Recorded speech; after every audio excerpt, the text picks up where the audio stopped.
क्या देखा था, क्या बात कही थी अपने एफिडेविट में?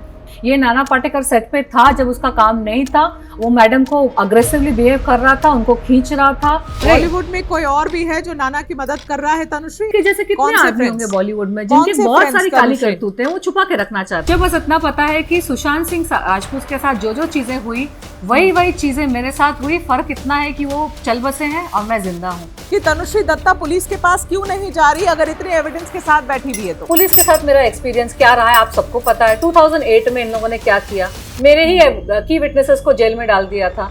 ये जो वीडियो आपने रोते रोते बनाया उसकी वजह क्या? वो मेरा इमोशनल आउटबर्स्ट था, नॉट कि उस दिन कुछ मेजर हुआ। पिछले हफ्ते बॉलीवुड की अभिनेत्री तनुश्री दत्ता का एक वीडियो बहुत वायरल हुआ जिसमें वो रोती बिलखती दिखाई दे रही थी और ये भी कह रही थी कि वो बहुत परेशान है। अब तनुश्री को कौन परेशान कर रहा है, क्यों कर रहा है, कैसे कर रहा है, इन सारे सवालों के जवाब जानने के लिए और ये सवालों को हमें पूछने के लिए तनुश्री खुद हमारे साथ अभी जुड़ी हैं एबीपी न्यूज पे। तो तनुश्री आपका बहुत बहुत धन्यवाद समय निकालकर हमसे बात करने के लिए। मेरा पहला सवाल तनुश्री आपसे यही होगा, जो ये वीडियो वायरल हुआ, जो वीडियो आपने साझा किया सोशल मीडिया पे, उस पे आप बहुत हैरान, बहुत परेशान दिख रही थी। सबसे पहले मैं जानना चाहती हूँ क्यों, क्या हो गया था? देखिए वो जो वीडियो था ना, वो 5 साल का मेरा जो एक्सपीरियंस रहा है। हालांकि मैं अंदर से सुकून से हूँ, लेकिन कभी कभार इतनी सारी चीज़ें हो रही थी ना, तो मेरा एक इमोशनल ब्रेकडाउन जैसा हुआ जो स्पॉन्टेनियस था। और पता नहीं मेरे माइंड में क्या आया, मैंने उसको पोस्ट कर दिया। मुझे नहीं पता था वायरल हो जाएगा, क्योंकि मैंने वैसा एक वीडियो 2 साल पहले भी पोस्ट किया था, लेकिन किसी ने मुझे कॉल नहीं किया, मतलब किसी ने उसको सीरियसली नहीं लिया। हालांकि 2-3 साल पहले जब मैंने वो वाला वीडियो पोस्ट किया था, मेरी हालत ज़्यादा ख़राब थी। उस वक्त तो ये चीज़ें शुरू हुई थी और उस वक्त तो मैं समझ ही नहीं पा रही थी कि मेरे साथ क्या हो रहा है। नहीं, आप कह रही हैं ये सब चीजें शुरू हुई थी, मतलब क्या शुरू हुआ था? 2025 में आप जब कहती हैं कि पिछले 2-3 साल पहले ये चीजें शुरू हुई थी, तो क्या शुरू हुआ था? ये 2020 में मैंने नोटिस किया कि मुझे परेशान किया जा रहा है जानबूझकर। कुछ लोग जैसे जैसे अंडरवर्ल्ड का हरासमेंट होता है ना, जैसे गुर्गे फॉलो कर रहे हैं, अंडरवर्ल्ड के लोग फॉलो कर रहे हैं, वो मेरा मतलब मुझे धीरे धीरे रियलाइज हुआ कि ये कौन लोग हैं, मुझे हमेशा फॉलो करते रहते हैं और उनकी हमेशा वीडियो रिकॉर्डिंग चलती है। अच्छा, ये फैंस नहीं है, क्योंकि मैं तो हमेशा काफी टाइम से सेलिब्रिटी हूँ। और अभी तो फिलहाल काफी टाइम से मेरी पिक्चरें नहीं आई हैं और मैं मास्क वास्क लगा के घूमती हूँ, मैं ऐसे कपड़े पहन के घूमती हूँ, तो किसी को पता ही नहीं मैं कहाँ जा रही हूँ, कहाँ आ रही हूँ। लेकिन इनको पता होता है।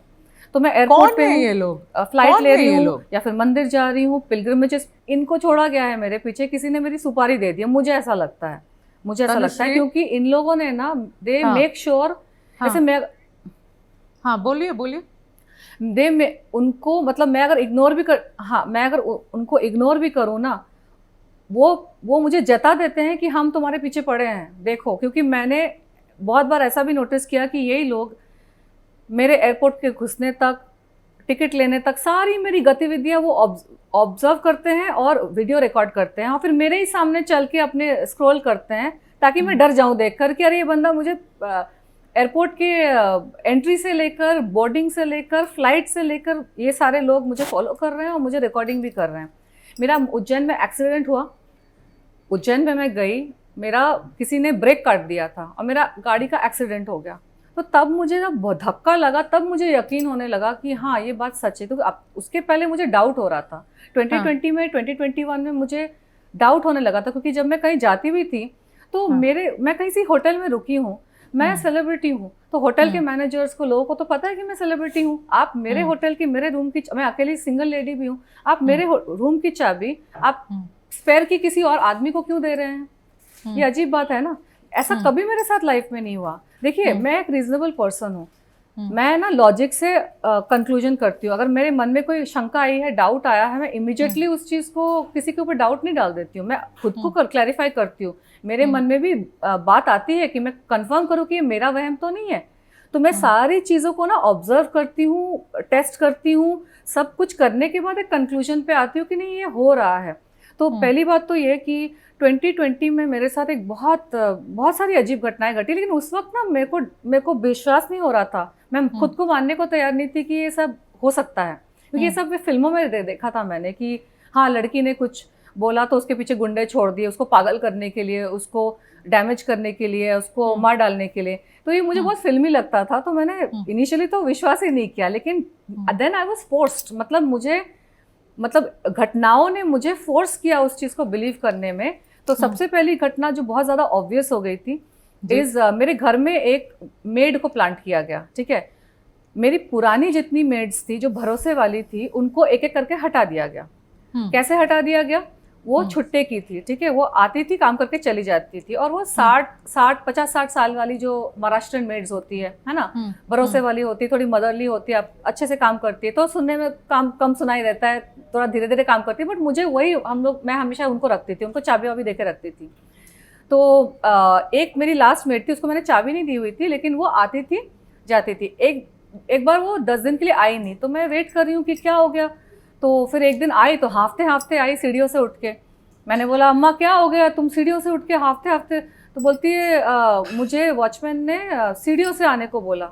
I was like what? तो बोलती है कि मुझे वॉचमैन ने बोला कि आप लिफ्ट से मत जाओ, लिफ्ट में आपको अलाउड नहीं, आप सीढ़ियों से जाओ। तो मैंने बोला ये क्या नॉनसेंस है, ऐसा तो अलाउड ही है सबको, स्टाफ को, और इतने बूढ़े जो स्टाफ होते हैं वो कहाँ से सीढ़ी से चढ़ के जाएंगे। तो मैंने वॉचमैन को कॉल किया, उसको डांटा। अच्छा, बिल्डिंग में क्या हुआ था कि बीच में ना हमारे पुराने जो सिक्योरिटी कंपनी थी ना, जो मतलब 2007 में हमने फ्लैट लिया था, तो पुरानी एक सिक्योरिटी अच्छी कंपनी थी, वो अच्छा ही काम कर रही थी, अचानक से उनको हटा दिया 2020 या 2021 में। और बीच का एक पीरियड था 2-2.5 साल का, जिसमें ही ये सारी घटनाएं सबसे मतलब चरम सीमा पे थी, मतलब कुछ भी हो रहा था, और मैं तो मतलब पागल हो रही थी कि हो क्या रहा है मेरे घर के सामने, घर के अंदर। तो मेड का बताती हूँ, पहले कंप्लीट करती हूँ। तो उसी दौरान ये बूढ़ी मेड्स को उन्होंने मतलब उनका अपने आप ही आना बंद हो गया, क्योंकि आप अगर बूढ़े को किसी को बोलेंगे सीढ़ियाँ चढ़ के जाएंगे तो वो आना बंद कर देगी। लेकिन वो आई एक दिन, बोली कि दीदी मैं आपको सिर्फ बताने आई हूँ कि ये वॉचमैन ऐसा कर रहा है मेरे साथ, वो आने नहीं दे रहा आपके घर में, तो मैं कैसे अब सीढ़ियाँ चढ़ के मैं आ नहीं सकती। तो मैंने बोला रुको, मैंने कॉल किया, मैंने उसको डांटा वॉचमैन को। मैंने बोला तुम क्या कर रहे हो, क्या बकवास है ये, अचानक से नया कोई ड्रामा, उसको आने देना, उसको ऐसे मत करना। तो वो आई कुछ दिन, फिर गायब हो गई। मतलब उन्होंने फिर से उसको सीढ़ियों में चढ़ के आने को बोला, या परेशान कर रहे थे। और तो वो चाहते थे, मतलब कोई चाहता था कि मेरे घर का जो पुराना स्टाफ है उसको हटा। हाँ, आप आगे बढ़िएगा, लेकिन 2-3 देखिए क्लैरिफिकेशन हमें करते रहना पड़ेगा, सो दैट जो आपको सुन रहे हैं उनको भी समझ में आए कि ये कहाँ किस कॉन्टेक्स्ट में आप कह रही हैं। अगर आपके मेड को नहीं आने दे रहे थे एलिवेटर से, लिफ्ट से, तो क्या पूरे बिल्डिंग के सारे मेड, सारे सर्वेंट्स को मना कर दिया गया था, या सिर्फ तनुश्री दत्ता के घर जो जा रहे थे उनको मना किया गया था? सिर्फ और सिर्फ आपके घर? मेरे घर पे, क्योंकि वो चाहते थे किसी नए, हाँ सिर्फ और सिर्फ मेरे घर, और किसी को प्रॉब्लम नहीं हो रही थी। ये जब घटना घटी और मैंने जब कॉल किया तो उसने ना बात घुमा दी वॉचमैन ने। अच्छा, उसके बाद नए किसी मेड को प्लांट किया। अब तो मैं डेस्परेट हो गई, मेरे घर में सब काम पड़ा हुआ है, तो मेरे बर्तन गंदे हैं, ये है वो है, तो किसी को नए को लेके आई कोई, ठीक है, और बोली दीदी इसको रख लो, ये बहुत गरीब है, ये है वो है। तो मैं तो खुद ही, मेरे बर्तन पड़े हुए तो मैंने रख लिया उसको। और मैं इतना भरोसा करती हूँ ना, मेरे घर में कभी इस तरह के इश्यूज नहीं हुए कि कोई आके मेरे खाने पीने में चीजें मिला के, ऐसा इंसिडेंट ही नहीं हुआ है। मैक्सिमम मेड्स के साथ इश्यूज क्या हो गए, थोड़ा बहुत कुछ चोरी चपाटी हो गई तो उनको मैंने हटा दिया है, बट नथिंग मेजर, है ना। सो मैंने एक नई मेड को रखी, वो काम में तो ठीक ठाक थी, लेकिन उसके आते साथ विद इन 3 days मेरा हेल्थ जो है ना बिल्कुल क्रैश हो गया। क्रैश मतलब मैं ऐसी फिट और एक्टिव बंदी हूँ कि मैं 5 दिन हफ्ते में वर्कआउट करती थी। 5 दिन में 3 दिन मेरा जिम वर्कआउट होता था फिटनेस ट्रेनर के साथ, पर्सनल ट्रेनर के साथ, 2 दिन मेरा योगा क्लास होता था, और 1 दिन मैं भागती थी पार्क में। और तब मैं बॉलीवुड में री एंट्री करने के लिए मैंने अपना पूरा बॉडी एकदम चिजल करके एकदम मैंने फिट कर दिया था, एकदम कैमरा रेडी, इतना वर्कआउट करती थी, और दिमाग मेरा शार्प ही है, और सोशल लाइफ सब ठीक ठाक था। उसके आने के बाद मेरा वर्कआउट बंद हो गया, मेरा योगा, जिम, पूजा पाठ, मेडिटेशन सब, क्योंकि मेरी हालत इतनी खराब हो गई, मुझे समझ ही नहीं आता मुझे हुआ क्या है।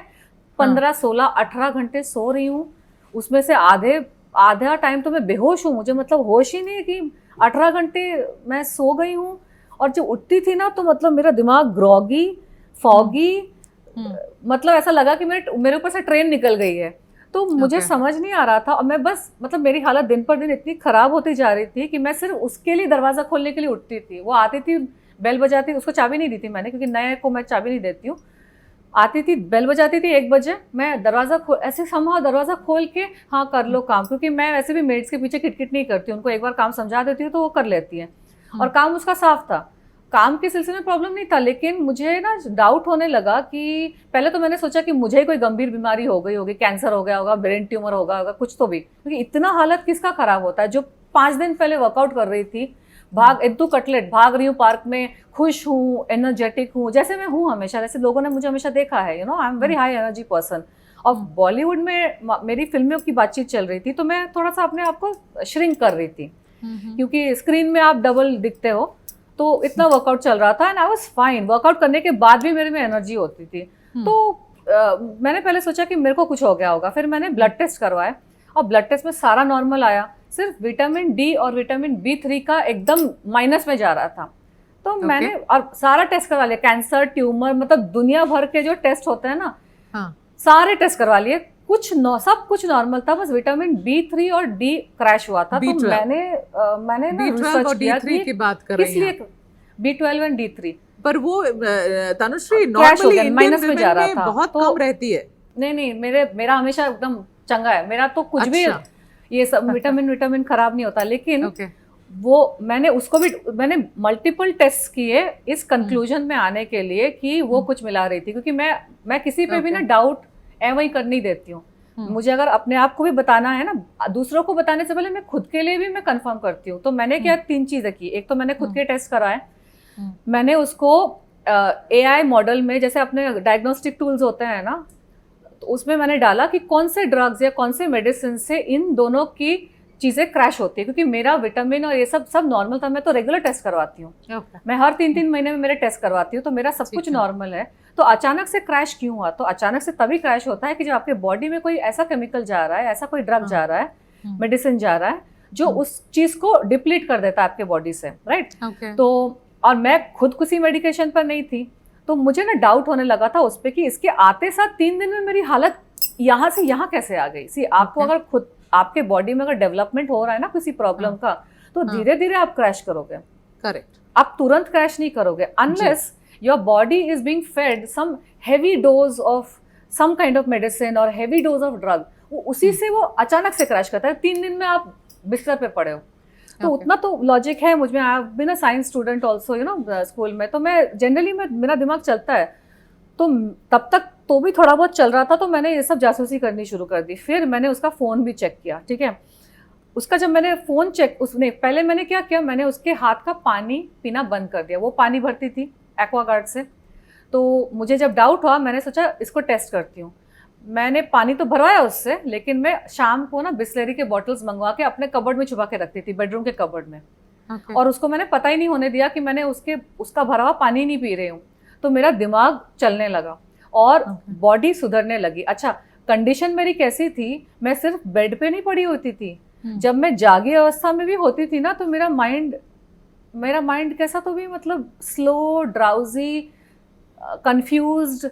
और एक बार ऐसा हुआ कि मैं कहीं जा रही थी, मेरी बिल्ली को कुछ मेडिकेशन की ज़रूरत थी और वो एक ही शॉप में मिलता था और स्टाफ नहीं था, तो मैं जा रही थी, मैं मिड रास्ते में भूल ही गई मैं कहाँ से आ रही हूँ, कहाँ जा रही हूँ। और ऑटो वाला मुझसे पूछ रहा है, मैडम आपको कहाँ जाना है?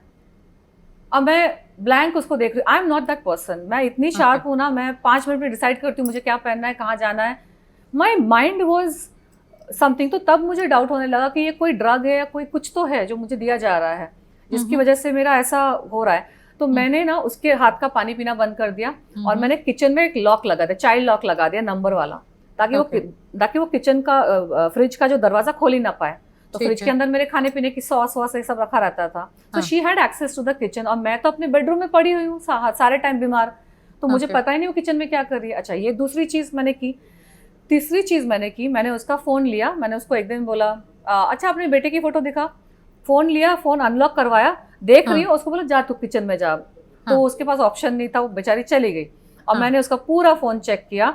वो मेरे घर आने से पहले, मैं एवरी डे मेरे घर आने से पहले किसी राजू पतीला को फ़ोन करती थी, और मेरे घर से राजू पतीला करके कोई था, उसको फ़ोन करती थी, और मेरे घर से निकलते साथ उस राजू पतीला को फ़ोन करती। पतीला, हाँ, राजू पतीला। अच्छा, उसका जो फ़ोन था, जो इतना गरीब हाँ इतना गरीब है करके उसको मेरे घर में डाला था। ठीक और है। जिस मेड ने उसको मेरे घर डाला था वो खुद मेरे फोन करके आई थी कि दीदी मेरे पास काम नहीं है, आप अपने पास रख लो, और फिर 1 हफ्ते बाद गायब हो गई। है ना, ये बूढ़ी मेड्स के जाने के बाद, बूढ़ी मेड्स के Okay. जाने के बाद ये आई थी, ये थोड़ी यंग ठीक है। थी, और इसने मेरे को बोला था मेरे पास काम नहीं है, उसको रखा मैंने, फिर गायब हो गई, फिर इसको लेके आ गई। तो ठीक मैंने है। बोला तू इसको क्यों लेके आई है, तेरे पास काम नहीं था, अभी बोल रही मेरे पास बहुत ज्यादा काम है। तो तूने मेरे को फोन किया था ना, मैंने तेरे को काम पे रखा था, तेरे पास काम नहीं था, अभी अचानक से। तो it was very confusing, but I was desperate for a made, so I kept her. अब ये मेरी जब तबीयत खराब हो रही है और मेरे डाउट होने लगा, तो मुझे चेक करने के लिए मैंने उसके फोन चेक कर लिया, उसका मैंने कॉल रिकॉर्ड चेक किया, suspicious calls to suspicious people before she entered my house, after she left my house. उसका फोन मेरे से ज्यादा महंगा था, she had a more expensive phone than mine, जो इतनी गरीब है। उसके फोन पे सारे एप्स लगे हुए थे, और उसके मैंने फोटोज जब चेक किए तो उसकी कोई भी कहानी ना मैच नहीं कर रही थी। उसके फोटोज में जो बाकी लड़कियों के फोटोज थे और बाकी सब थे, जो ये कहानी बनाई थी ना कि मैं अकेली हूँ, मुझे खोली का भाड़ा देना है, मेरा कोई नहीं है, दिस दैट, पूरा झुंड का झुंड था। और जो लड़कियां उनकी, ये तो गरीब दिखती थी, उसका गेटअप एंड कॉस्ट्यूम ठीक था, सही था, बिलीवेबल था, लेकिन उसके आसपास के जो लोग थे ना, जो हमारे मुंबई के कमातीपुरा टाइप में जिस तरह की लड़कियां ड्रेस करती हैं, जिस तरह से ऐसे बिहेव करती हैं, मतलब आई एम स्पेक्यूलेटिंग, बट वो थोड़ा मुझे ना शेडी सा लग रहा था। तो मैंने उसको बुलाया, मैंने बोला ये लोग कौन है। तो मैं, क्योंकि वो घबरा गई और मैं इतने सारे सवाल इतने फास्ट उसको पूछ रही थी ना, तो उसके मुंह से बहुत कुछ सच निकल गया। और जो वो बोल के आई थी और जो वो अभी बोल रही थी, क्योंकि मैं उसको इंटरोगेट कर रही थी, तो घबरा के उसने कुछ चीज़ें सच बोल दी और उसका मैच नहीं हो रहा था। तो मैंने कहा तूने तो ये बोला था, तूने तो वो बोला था। So I understood there was a lie, there was, she was planted. अच्छा, चौथी चीज़ मैंने की, what was the fourth thing, एक तो मैंने अपना पानी वर्क चेंज करके अपनी हालत देखी। मेरी हालत, जब मैं उसके हाथ का पानी नहीं पीती थी, मतलब उसने जो फिल किया है, मैंने अपने बॉटल का पानी पी रही हूँ, अपना खाने पीने का मैं प्रोटेक्ट कर रही हूँ, तो मेरी हालत तुरंत सुधर जाती थी ओवरनाइट। अच्छा। क्योंकि ये जो ड्रग्स होते हैं, अगर किसी के बॉडी में आप डाल रहे हो तो आपकी हालत खराब है, लेकिन अगर वो ड्रग्स 2 दिन आप नहीं डालोगे ना, तो आपकी हालत नॉर्मली हो जाएगी। तो अगर प्रॉब्लम मेरे बॉडी में है, तो चाहे मैं अपने बॉटल का पानी पीऊँ, बिस्लरी का, चाहे उसके हाथ का भरा हुआ पानी पीऊँ, मेरी हालत खराब ही रहेगी। लॉजिक है ना। अगर मेरे में इंटरनल प्रॉब्लम है, ये मेरा शरीर का प्रॉब्लम है कि मैं सो रही हूँ या मेंटली है, तो तनुश्री जब आप ये कह रही हैं, जब आप ये कह रही हैं, हाँ बिल्कुल बिल्कुल, जब आप ये कह रही हैं कि उसे प्लांट किया गया था, तो दर्शक जो आपको अभी सुन रहे हैं ये जानना चाहेंगे ना, तनुश्री कौन कौन इतना आपके पीछे पड़ा हुआ है कि एक मेड को आपके घर में प्लांट करने की कोशिश की जाएगी? कोशिश नहीं, उन्होंने प्लांट कर दिया था, और उसको मैंने जब भगाया ना, उसको भगाने के बाद मैंने घर की खोजबीन करी। उसको लाने से पहले 3 महीने पहले मैंने पूरा डीप क्लीन किया था पूरा घर, तो मुझे कोने कोने में क्या रखा है मुझे पता है। उसको भगाने के बाद उसको मैंने ना बताया भी नहीं, नोटिस भी नहीं दिया। मैंने उसको अचानक से एक दिन बोला, ले तेरे पैसे, मुझे कल जाना है कहीं पे, तू जा। तो वो शॉक्ड हो गई, उसके पास बोलने के लिए कुछ नहीं था, वो गई। उसके बाद मैंने पूरे घर की खोजबीन करी, छोटी छोटी शीशियों के बॉटल मिले कोने कोने में छुपाए हुए, जहाँ पे शायद मैं डेली चेक नहीं करती हूँ, डीप क्लीनिंग होता है तो तभी चेक करती हूँ। उसको पता था कि, उसको मेरी रूटीन पता थी कि मैं किचन में भी नहीं जाती हूँ, मैं पूरे घर में ज़्यादा, मैं मतलब मेड है तो मैं क्यों घर के कोने कोने में कुछ भी करूँ। तो उसको पता था ये तो पड़ी हुई है, तो बीमार होकर पड़ी हुई है। छोटी छोटी शीशियों के मुझे बॉटल मिले, तो उन्हीं शीशियों के बॉटल में वो कोई भी दवाई या कॉर्टिकोस्टेरॉइड जो भी वो लाती थी उससे वो मिलाती थी। अच्छा, गूगल में जब मैंने अपने सिम्टम्स डाले, अपना जो भी मेरे मेडिकल टेस्ट के रिपोर्ट आए, उन सबको डाला, तो आप सेल्फ डायग्नोज कर सकते हैं। मतलब बहुत सारे लोग करते हैं, अभी तो AI आर्टिफिशियल इंटेलिजेंस की वजह से वो टूल्स आ गए हैं। आप अपने सिम्टम डालिए, आप अपना ब्लड रिपोर्ट और ये सब टेस्ट वगैरह डालिए, तो आ जाता है कि what is a potential, 3-4 options आ जाते हैं कि ये ड्रग्स के ये साइड इफेक्ट्स होते हैं। तो उसमें कॉर्टिकोस्टेरॉइड्स आया था। अभी आगे सुनिए। तो ये हुआ। अब मेरा कॉर्टिकोस्टेरॉइड्स आया था कि इट इज अ पॉसिबिलिटी कि ये ड्रग आपके बॉडी में शायद जा रहा है, जिसकी वजह से B12 और D विटामिन बिल्कुल क्रैश हो गया। क्योंकि बॉडी में कोई डिजीज नहीं है, बॉडी में और कुछ नहीं है, तो कोई ड्रग जा रहा होगा जिसकी वजह से ये हो रहा है। ठीक है। तो क्योंकि सारे मैंने कॉम्प्रिहेंसिव टेस्ट करवाया था, जो बड़ा पैकेज होता है ना, जिसमें मतलब एक सब कुछ टेस्ट कर लेते हैं, एवरीथिंग। तो मैंने ना अपनी टिकट बुक कर, हाँ मतलब आई एम अ जासूस मतलब मैं खुफियागिरी पे उतरती हूँ ना, तो मैं पूरा, मतलब I don't want to accuse somebody, हाँ, मेरे अंदर का एक शर्लॉक जाग गया था। हाँ, और फिर मैं Sherlock अपना Holmes पानी बन पी जाते रही हैं। थी ना, मैं अपने बॉटल का पानी पी रही थी, तो मेरा दिमाग काम, हाँ, तो मेरा दिमाग काम करने लगा था, मेरा शरीर भी बेटर हो रहा था। तो I don't want to even in my mind accuse somebody without confirming the variables and factors and everything. So I change the variables and saw कि अच्छा ये करके ऐसा। मैंने क्या बोल रही थी मैं, कि हाँ, आपने तो मैंने टिकट वो करा ली किया, थी वहां से उसके बाद निकलने के उसको बाहर। भगा दिया था मेरी टिकट। हाँ।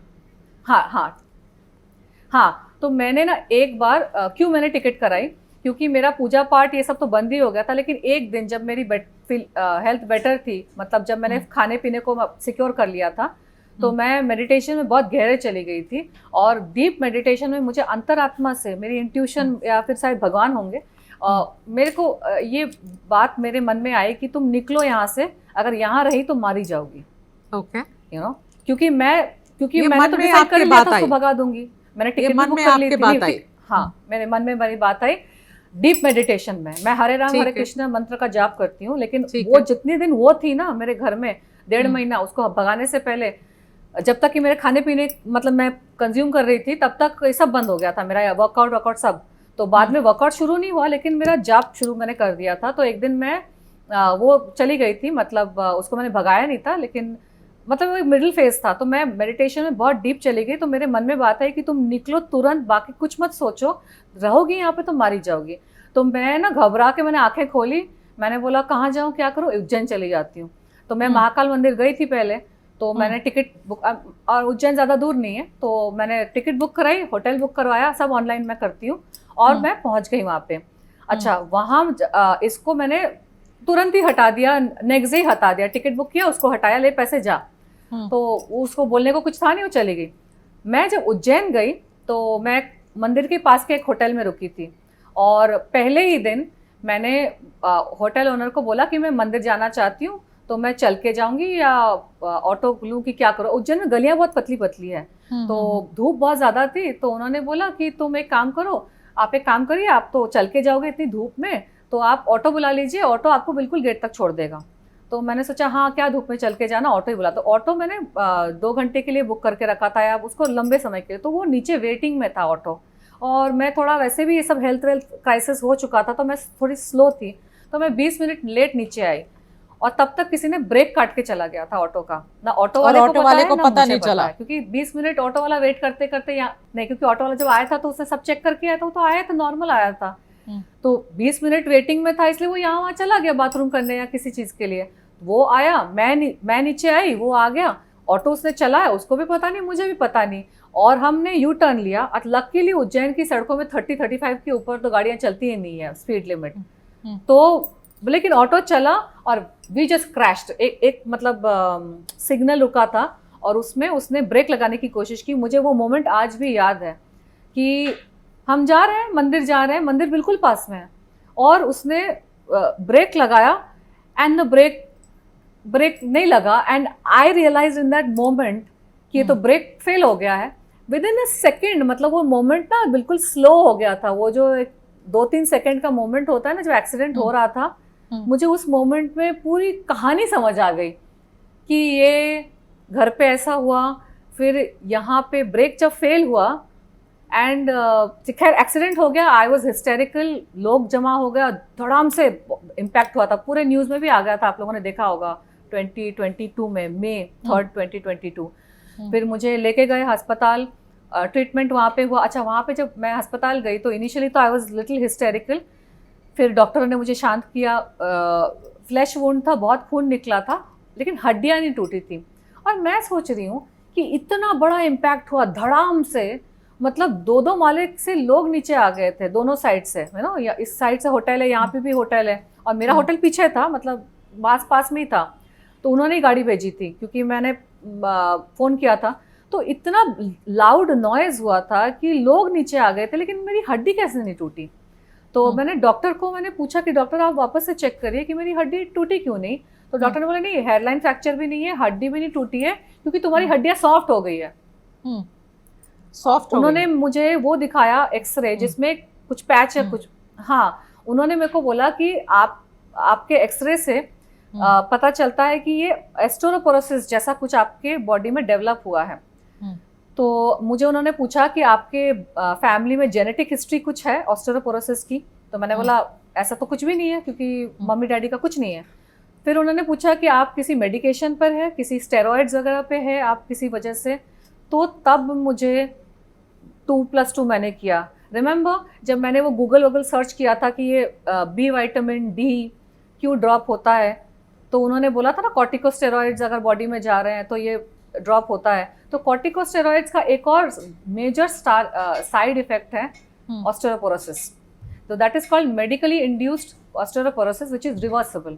अगर जेनेटिकली इंड्यूस्ड ऑस्टियोपोरोसिस तो होता है अभी- कि आपके जेनेटिक से आपको ठीक मिला है, है, तो ठीक दैट है। Is a long term. Okay, now Tanushree, I will stop you here because I have questions So now. I I have- heard your entire backstory. मैं आपकी पूरी backstory सुन चुकी हूँ। अब हमारे पास वो सवाल है जो दर्शक आपसे पूछना चाहेंगे। अब आप ये कह रही हैं कि 5 साल से ये पूरा तमाशा चल रहा है। आपका ये कहना है कि कुछ लोग आपके पीछे हैं जो आपको हर जगह फॉलो करते हैं। तनुश्री, आप जिस होटल में रुकती हैं उसका पता उनके पास है, आप कहाँ जा रही हैं, किसको मिल रही हैं, क्या कर रही हैं, सबका पता उनके पास है। मैं अब आप ये सवाल का सीधा जवाब दीजिए, आपके हिसाब से ये लोग कौन है तनुश्री, और ये आपके पीछे क्यों पड़े हैं? देखिए, मैं भी कयास ही लगा सकती हूँ क्योंकि ऐसा तो है नहीं कि वो मुझे बोल के कर रहे हैं। मैं आपको बस इंसिडेंट्स बता रही हूँ कि ये घर के मेड के इंसिडेंट हुए, मेरी ऐसी हालत हुई और मैंने सब रिसर्च करके खुफिया जासूसी करके ही मैं अपना अजम्पशंस मैंने अपने आप को हाँ। भी मैंने अजम्पशंस जो मैंने बनाए हैं मैंने, हाँ, उसके बाद मेरा एक्सीडेंट भी हुआ। अच्छा, उज्जैन में एक बार नहीं 2 बार मेरी ऑटो के ब्रेक एंड क्लच काटे गए हैं, तो 2 बार कोइंसिडेंस कैसे हो सकता है? ठीक है, कोई 15 कुछ दिन के कर बीच रहा में। है। एक बार तो ये हुआ जो गाड़ी क्रैश हो आप गई। कन्विंस्ड हैं कि कोई कुछ कर रहा है, तो सवाल यही है कि आपके हिसाब से कौन है ये लोग और क्यों कर रहे हैं ये काम? देखिए, मैं मी टू मूवमेंट के बाद ही ये सारी घटनाएं मेरे साथ शुरू हुई है और 2019 की दिसंबर में मैंने नाना पाटेकर के नाम फाउंडेशन पे सवाल उठाए थे। तो मी टू 2018 के बाद भी धमकियां आई थी मुझे, जैसे किसी पॉलिटिकल ग्रुप ने धमकी दे दी मीटू मूवमेंट के टाइम पे, या ऐसे कोई लोग नीचे बिल्डिंग में घूम रहे हैं, वो डराने की टैक्टिक तो होती है, तो मैं नहीं डरी थी। लेकिन 2020 में जो चीज़ें घटनाएं शुरू हुई वो immediately after the press conference, जब 2019 दिसंबर में मैंने नाम फाउंडेशन पे प्रेस कॉन्फ्रेंस किया, ये नाम फाउंडेशन करती क्या है, इतना पैसा गवर्नमेंट से लेती होगी, एनजीओ है और पब्लिक से भी पैसा उनको मिलता है, कॉर्पोरेट से भी पैसा मिलता है, लेकिन उनको उनके काम के हिसाब से तो हमने कुछ भी नहीं देखा। उन्होंने बोला हमने फलाना ये किया वो किया, उस गांव में अगर आप जाके देखो तो वहाँ पे कुछ भी नहीं है, उनका कोई भी कुछ रिकॉर्ड नहीं है। प्लस 2 जर्नलिस्ट ने उस नाम फाउंडेशन के फाइनेंशियल इरेगुलरिटीज के बारे में सवाल पूछे थे, तो उन जर्नलिस्ट के साथ भी यही घटनाएं घटी थी। तो आप कह रही हैं कि जब से आपने सवाल नाना पाटेकर के ऊपर उठाया तब से ये चल रहा है, तो आपका कहने का मतलब क्या है तनुश्री कि नाना पाटेकर इसके पीछे है? उसके नाम फाउंडेशन पे जब मैंने सवाल उठाया, उसका मीटू मूवमेंट तो हो चुका था, नाम फाउंडेशन जो उसका फाउंडेशन है उसके ऊपर जब मैंने सवाल उठाया तो उसके बाद तुरंत ये सारी घटना एक के बाद एक होने लगी। और जो लोगों का फॉलो करना, मेरे ईमेल अकाउंट्स हैक हो गए थे 2021 से 2023 तक, मेरे ईमेल अकाउंट्स हैक थे। तो मैं हमेशा सोचती थी इनको पता कैसे चलता है मैं कहाँ जा रही हूँ, तो ईमेल्स में मेरे सारे बुकिंग्स आते हैं, होटल बुकिंग्स, फ्लाइट बुकिंग सारे ईमेल्स में आते हैं, तो अगर हैक्ड है तो वहां से पता चल रही थी। मेरे प्रोजेक्ट सारे साबोटाज हो गए। इनफैक्ट कुछ ही दिनों में हो सकता है कि वन ऑफ द पीपल जो मेरे साथ काम करना चाहते थे और जिनको साबोटाज किया गया है, हो सकता है वो भी सामने आके बोले, क्योंकि मेरे साथ जितने लोग काम करना चाहते थे ना, एक प्रोड्यूसर भूटान भाग गया। उसने मेरे को फिल्म नरेट किया था और वो ही was Bengali from my community and he had approached me, he wanted to do projects with me, और एक दिन अचानक से गायब हो गया, डर के गायब हो गया।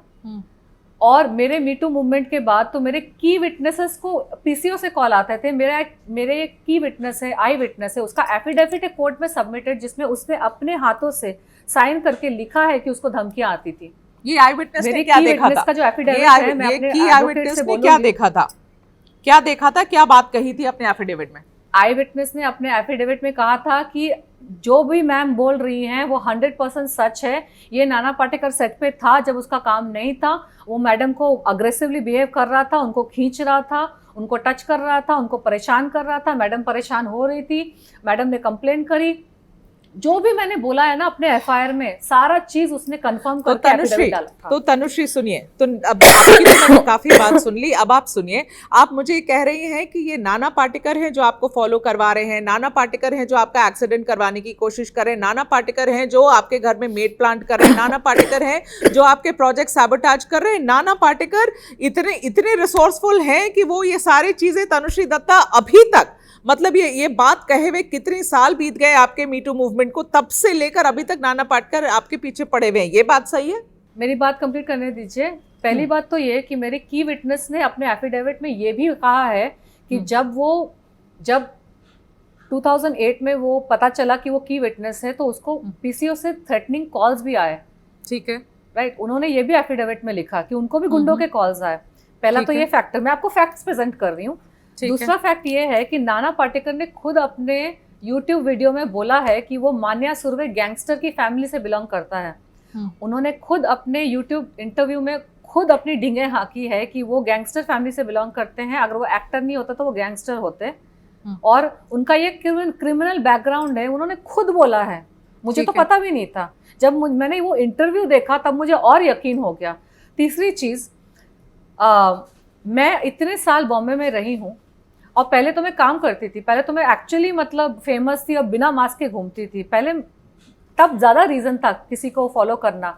मीटू मूवमेंट के बाद ही ये सारी घटनाएं क्यों घटी, और हम जो मूवीज़ में देखते हैं यही तो देखते हैं, समाज में यही तो होता है, जो विसल ब्लोअर्स होते हैं। एक बात बताओ, एक बात बताओ, ये ठीक है, मैं समझ रही हूँ, मगर देखिए सवाल यहाँ पर ये आता है तनुश्री कि आपको लगता है कि नाना पाटेकर इन सारे, अगर आप कह रहे हैं कि नाना पाटेकर इसके पीछे है, आप क्या नाना पाटेकर अकेले इन सारी चीजों के पीछे है या उनको किसी का साथ मिल रहा है, उनको अंडरवर्ल्ड का साथ मिल रहा है, किसी और का साथ मिल रहा है, क्या कहानी आप सोच रही हैं, क्या हो रहा है? देखिए, पहली बात तो ये कि जब जो इंसान खुद ही बोल रहा है कि मान्या सुर्वे गैंगस्टर उसका कजन है, और मान्या सुर्वे का गैंग आज भी एक्टिव है, मान्या सुर्वे के दोस्त भी होंगे ना गैंगस्टर्स, मुंबई में, महाराष्ट्र में तो ऐसे कितने सारे गैंगस्टर, सारे तो भाई भाई हैं, और नाना पाटेकर उनका भाई है, तो मैं भी कयास ही लगा रही हूँ बेस्ड ऑन फैक्टर्स। मेरा दिमाग लॉजिकली काम करता है, I am presenting facts, okay, and all the facts point. And second thing, अगर क्या वो अकेले हैं तो उसमें मेरा एक मानना है कि बॉलीवुड में एक बॉलीवुड माफिया एक ग्रुप है, ठीक है, जिसका वर्णन जिक्र सुशांत सिंह राजपूत के केस के टाइम पे भी आया था, और जिया खान और इन सब के केस में भी एक है ना कि बॉलीवुड माफिया एक ग्रुप है जो साबोटाज करती है लोगों का काम, उनका काम खराब करती है, उनके पीछे पड़ी रहती है। तो नाना पाटेकर को हो सकता है कि उनका भी सपोर्ट हो, क्योंकि आप सुनिए, मीटू मूवमेंट की लीडर मैं हूँ, ठीक है, अगर मैं बॉलीवुड में वापस आ जाऊँ, मैं एकदम चंगी होके, एकदम खुश होके अपना स्टार भी बन जाऊँ, तो कौन सा मैसेज जाएगा बाकी लड़कियों की तरफ, कौन सा मैसेज जाएगा समाज की तरफ, और 10 लड़कियां आएंगी। लेकिन अगर मेरी हालत खराब हो गई, मैं मर गई, या मेरी पिक्चर एक नहीं हुई, मतलब मैं एकदम डाउन एंड आउट हो गई, तो क्या मैसेज जाएगा कि हिम्मत मत करना, ये तनुश्री दत्ता जैसा हाल करेंगे तुम्हारा भी। So this is also psychological message being send. मेरा ऐसा हाल करके जब तक मेरा बुरा हाल रहेगा, हाँ मैं समझ गई, तो तनुश्री ये बॉलीवुड माफिया, लॉजिकली आप, हाँ मैं समझ रही हूँ, ये बॉलीवुड माफिया की बात कर रही है, कौन है ये बॉलीवुड माफिया, कौन है इस माफिया के मेंबर्स? देखिए, अगर मुझे पता होता तो मैं उनका नाम और नंबर देके उनको पकड़वा नहीं लेती। अगर ये इतने ही आसान होता तो सुशांत सिंह का केस आज सॉल्व नहीं हो गया होता, इतना आसान होता तो जिया खान का केस सॉल्व नहीं हो गया होता। ये माफिया ग्रुप है, इसलिए तो वो चालाकी से काम करते हैं ना, वो थोड़ी ना खुल्लम खुल्ला आईडी दिखा के आएंगे कि देखिए हम ये हैं, तो हम आपको पीछा कर रहे हैं, हम आपको मार डालेंगे। देखिए, नाना पाटेकर के साथ मेरा जो केस था मीटू का, वो 2 महीने पहले ही बंद हुआ है। उसने खबरें फैलाई थी, उसको क्लीन चिट मिल गया, लेकिन उसको कोई क्लीन चिट नहीं मिला था। 2 महीने पहले जज ने न्यूट्रल वे से उस केस को बंद किया, उसको क्लीन चिट नहीं दिया, ना ही मुझे गलत ठहराया, ना ही उसको सही ठहराया। न्यूट्रल वे से उस केस को बंद किया गया है, स्टैट्यूट ऑफ लिमिटेशंस बोल के, क्योंकि अगर स्टैट्यूट ऑफ लिमिटेशन नहीं दिया होता तो मेरी की विटनेस का एफिडेविट एक्सेप्ट हो गया होता और नाना को जेल हो गई होती, ठीक है। तो यहाँ पे सारे एविडेंसेस को मद्देनजर रखते हुए बोलिए शक की सुई एक ही जगह जाती है। मैं कहाँ जाते? सारे जो मैंने आपको बताया सारी चीजें, हाँ, नाना के अंडरवर्ल्ड क्रिमिनल बैकग्राउंड, उसके बाद मीटू की मैं लीडर हूँ, यहाँ पे बॉलीवुड जो माफिया लोग हैं उनके भी तो खुले चिट्टे हैं ना, उनके तो बॉलीवुड में किसी और, बॉलीवुड में कोई और भी है, वापस आ गई, बॉलीवुड में कोई और भी है जो नाना की मदद कर रहा है तनुश्री, ऐसा आपको लगता है? 100% उसके फ्रेंड्स होंगे ना बॉलीवुड, उसके जैसे कौन कितने से आदमी friends? होंगे बॉलीवुड में कौन जिनके से बहुत friends, सारी काली तनुश्री? करतूतें हैं, वो छुपा के रखना चाहते हैं। कौन से फ्रेंड्स, नाम बताएं आपको अब- अगर शक अब है आप तो। नाना से ही पूछिए उनके कौन से। अब मुझे कहाँ से पता होगा। मुझे बस इतना पता है कि सुशांत सिंह राजपूत के साथ जो जो चीजें हुई वही चीजें मेरे साथ हुई। फर्क इतना है कि वो चल बसे हैं और मैं जिंदा हूँ। और सुशांत सिंह ने सुसाइड नहीं किया, ये मैं पत्थर की लकीर में लिख के आज बोल देती हूँ, क्योंकि मेरे साथ वही चीजें हुई। सुशांत के जो वीडियोस आए थे ना जिसमें वो बीमार दिख रहा है, ऐसा कैसे हो सकता है कि उसके सारे पुराने स्टाफ को हटाने के बाद वो अचानक से बीमार रहने लगा, अचानक से पागल हो गया। जब तक कि पुराना स्टाफ था तब तक वो चंगा था, नया तो स्टाफ कहानी आया और मेरे सुशांत और साथ भी वही हुआ, आपकी पुराने मेड को हटा कहानी दिया गया, सुशांत सीढ़ियां और चढ़ के आपकी जाओ। सिमिलर है। आप ये कह रही हैं कि वही कहानी आपके साथ दोहराई जा रही है। तो तनुश्री, फिर सवाल ये उठता है कि तनुश्री दत्ता पुलिस के पास क्यों नहीं जा रही अगर इतने एविडेंस के साथ बैठी हुई है तो? नहीं, एविडेंस कहाँ है मेरे पास। सारे अलग अलग लोग झुंड के झुंड फॉलो कर रहे हैं, एक इंसान थोड़ी फॉलो कर रहा है मुझे। अगर एक इंसान स्टॉकिंग कर रहा होता मैं उसकी फोटो निकाल के पुलिस को दे देती। यहाँ पे अलग अलग लोग फॉलो कर रहे हैं, कभी मेड कभी कुछ। अच्छा, एक और चीज सुनिए, पुलिस के साथ मेरा एक्सपीरियंस क्या रहा है आप सबको पता है। 2008 में इन लोगों ने क्या किया, मेरे ही की विटनेसेस को जेल में डाल दिया था। मेरा एफआईआर कुछ अजीब सा कुछ करके मराठी में कुछ लिख के कुछ भी फाइल कर दिया था, जो एफआईआर था ही नहीं, नाना का नाम हटा दिया था एफआईआर से। Correct, वो, हाँ, मुझे याद है 2018 में वो। मैंने किया था, प्रेशर आया था मीडिया का, पॉलिटिक्स का।